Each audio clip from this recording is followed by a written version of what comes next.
9.3, but it's important, although this is from chapter 9, when they start talking about Texas independence in chapter 11. So this area, when the Anglos moved in here, Mexico was like, okay, you have to do 3 things in order for us to agree to give you these land grants to come over and, start farming and setting up your plantations or whatever here. Plantations is the wrong word to use because you couldn't bring slaves in. So no slavery allowed in Mexico. The national religion of Mexico is Catholicism, so they had to convert from Protestant to Catholic.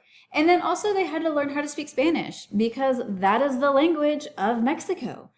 And so the first 100 families, they were like, okay, they came over with Stephen and Faustina, and they're like, yeah, sure, we'll learn Spanish, we'll convert to Catholicism, and we will get rid of slaves.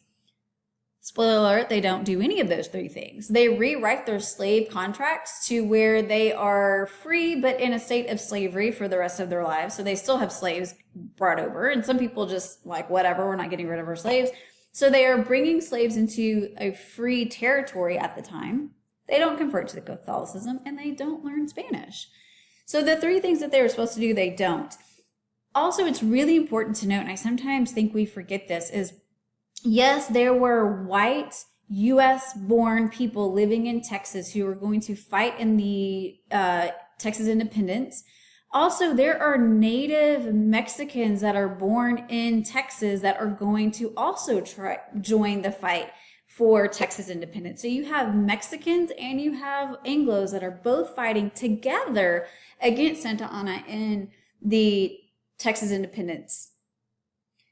So this area, though, this is what Texas, they're claiming Mexico is saying this is all the land that you have. Texas at the end of their independence, you're like, no, we have like down to the Rio Grande. I'm like, no, you don't. So this disputed area here is what's going to lead to the Mexican-American War. And then in the Mexican-American War, as you hopefully all know, not only do we get this all the way down to the Rio Grande, we get all of Texas, we get New Mexico, Arizona, California, and then this area that is going to remain unorganized for a while. That's a huge land grab that we're talking about in chapter 11.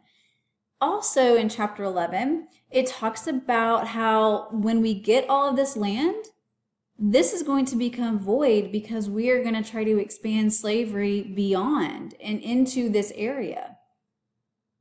So as we begin to expand westward, the demand for cotton is also going to expand. And you're going to see that slavery, we got rid of the international slave trade allegedly in the earlier 1800s, like 1806, 1809, somewhere in there. I'm not really good with dates. And from that, we are relying on natural increase, which means we are relying on enslaved women to give birth to the next generation of slaves. Because as we have, hopefully, as you've learned, slavery is passed down from the mother. Because you can prove who the mom is, but you can't prove who the daddy is. So slavery is inherited from your mother, and we're going to give a little bit better living circumstances. They are still horrific and awful, do not get me wrong, but we do want our slaves to live longer so that they can reproduce. And then also, there's this fear of rebellion and resistance that is going on. And so white planters in the South are going to tighten their control. This is so important. I want you to look at this because this is 100% true. White planters wielded their economic and political authority, right?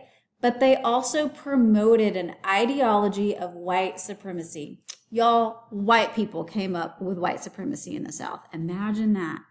And it's still very well and alive in the South today. I'm a former Southerner. I just moved from the South 2 years ago. I can guarantee you that white supremacy still reigns true in the South. We still have the KKK in the South, y'all. So it's such a fascinating time, and there's so much information in chapter 9 and chapter 11 for you to read and to go through as we're leading up to the Civil War.